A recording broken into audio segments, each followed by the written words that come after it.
Salam sejahtera, selamat petang tuan-tuan dan puan-puan yang dihormati sekalian. Entah macam mana saya pun tidak pasti, tapi tiba-tiba muncul satu persepsi yang dihebohkan. Kononnya Rafizi letak jawatan lah, kononnya Rafizi ambil cuti panjang lah, kononnya Rafizi kecewa akhirnya letak jawatan sebagai menteri. Aduh, kenapalah benda begini pun boleh jadi sensasi. Orang cuti pun susah. Kamu ingat Rafizi apa? Kamu ingat Rafizi itu robot kah? Tidak payah berehat. Kamu ingat Rafizi itu walaupun dia hebat-hebat pun dia tetap manusia juga. Dia itu bukan mesin yang masuk duit RM1 lepas tu boleh buat kerja non-stop. Bukan, dia perlu rehat. Jadi tuan-tuan dan puan yang dihormati sekalian, Rafizi sebenarnya tidak pun ada perasaan mau letak jawatan. Dia tidak letak jawatan, dia cuma bercuti. Tapi sekarang telah pun disahkan bahawa Rafizi sudah pun bekerja semula. Dia sudah datang kerja balik dah. Dia sudah balik kerja. Jadi bagi mereka yang mau tengok Rafizi letak jawatan ke apakah, minta maaf belum masanya. Rafizi menjalankan tugas dia dengan baik. Jadi belum masanya dia tidak akan letak jawatan. Okey. PKR lagipun, PKR ni bukan macam parti lain tau. Bila tidak dapat jawatan je, adalah merajuk lah, adalah mau pindah parti lah, macam-macam lah. Macam-macam. Jadi PKR atau Rafizi bukan begitu. Saya bukan nak backing dia, apakah saya bukan peminat Rafizi pun. Bukan, tapi saya hanya mau bagi tahu kebenaran bahawa Rafizi tidaklah mana ada dia letak jawatan ke, merajuk ke, tidak. Malah ada satu gambar baru-baru ini yang telah menjadi berita di Arus Perdana, di mana Rafizi ada gambar bersama dengan Perdana Menteri lagi pun, sama-sama duduk dengan seorang orang penting dunia, kalau tidak silap daripada Jepun tu. Jadi itu buktinya bahawa Rafizi tidak pun macam yang digembar-gemburkan mau letak jawatan kah. Tidak. Okey, jadi tuan-tuan dan puan-puan yang dihormati sekalian, kalaupun Rafizi mau letak jawatan, tiada apa-apa berlaku pun dengan kerajaan. Kerajaan perpaduan, kerajaan madani tetap yang berkuasa. Walaupun letak jawatan Rafizi, Perikatan Nasional tetap tidak akan menjadi kerajaan juga. Itu dia punya apalah, dia punya kepastian. Okey, dia punya kepastian. Okey. Jadi kenapa rasanya ada orang yang mau dia letak jawatan? Bagi anda yang tahu, bagi anda yang ada idea, bagi anda yang ada pendapat, bolehlah sisipkan di ruang komen. Agak-agaknya kenapalah disebut Rafizi letak jawatan konon? Siapa yang mau Rafizi letak jawatan? Siapa yang mau tengok Rafizi letak jawatan?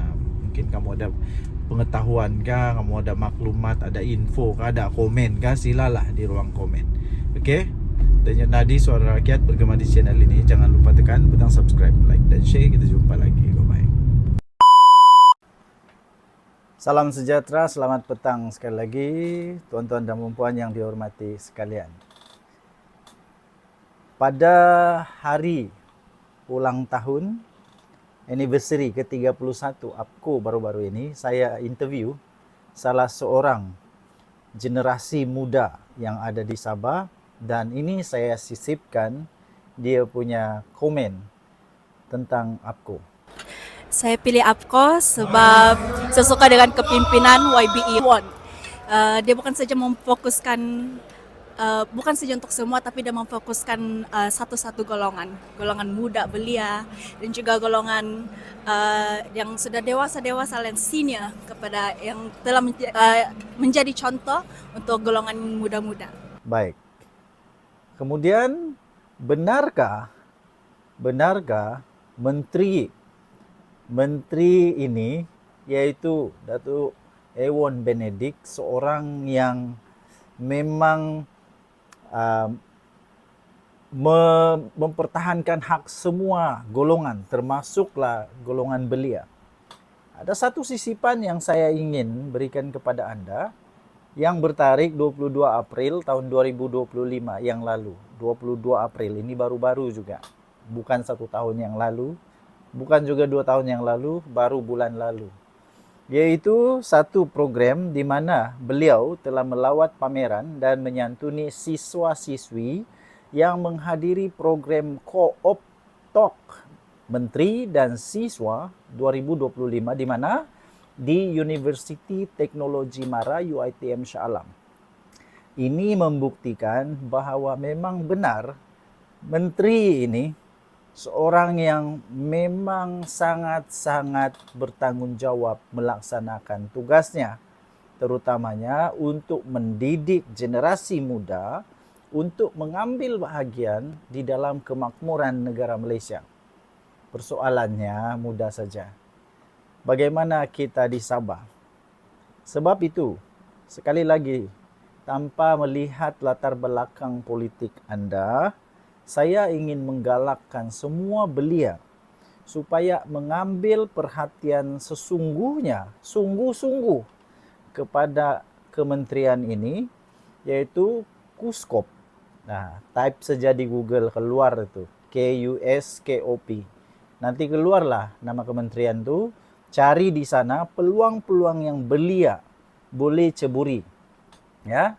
Sementara kita masih ada menteri daripada Sabah, kita ambil peluang ini cepat-cepat. Ya, kita ambil peluang ini cepat-cepat. Bayangkan di negeri Semenanjung, di negeri-negeri di Semenanjung sudah ramai belia yang mulai menjinak-jinakkan diri dalam perniagaan koperasi. Bagaimana dengan kita? Kerana itu belia-belia sekalian, sementara kita ada seorang menteri yang memang berfikiran seperti orang muda seperti Anda dan saya, ambil peluang ini cepat-cepat. Saya terus terang, saya akan belajar tentang perkara ini dan saya akan cuba untuk apply. Kalau layak, kalau tidak layak, tidak apalah. Kan? Mana tahu saya sudah terlampau tua. Mana tahu sudah terlampau tua. Bagi Anda yang masih lagi ada peluang, cepat-cepat masuk di KUSKOP, cari di sana peluang-peluang yang ada. Saya sangat bersyukur kerana kita ada seorang menteri dari Sabah, menteri penuh di Kabinet Malaysia yang dapat menjalankan tugas dengan baik sebagai menteri. Ya, sekali lagi terutamanya untuk pelajar-pelajar lepasan SPM, lepasan STPM, university, ikutlah teladan yang diambil oleh siswa-siswi di Universiti Teknologi Mara UiTM Shah Alam ini, di mana mereka betul-betul mengambil perhatian kepada peluang yang ada pada mereka.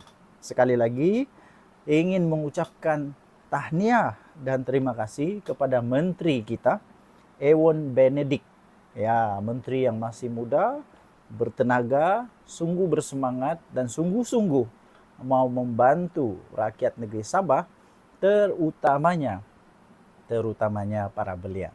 Jangan lepaskan peluang, cepat-cepat ambil peluang ini untuk memajukan diri Anda. Sila masuk terus ke KUSKOP, cari peluang yang ada di sana. Sekali lagi, terima kasih kepada menteri yang hebat ini. Oke? Apapun pilihan politik Anda, kita di negara demokrasi, pilihlah mana yang kamu mau, tidak paksa pun untuk kamu, tapi pilihlah yang boleh bekerja. Carilah pemimpin yang betul-betul boleh kerja, yang bukan hanya cakap temberang. Oke? Tinggalkan komen Anda, Denyut Nadi, Suara Rakyat, bergema di channel ini. Jangan lupa tekan butang subscribe, like, dan share ramai-ramai supaya ramai lagi yang tahu tentang peluang yang baik untuk belia-belia kita di Sabah ini. Kita jumpa lagi, semoga Tuhan memberkati Anda semua. Bye-bye.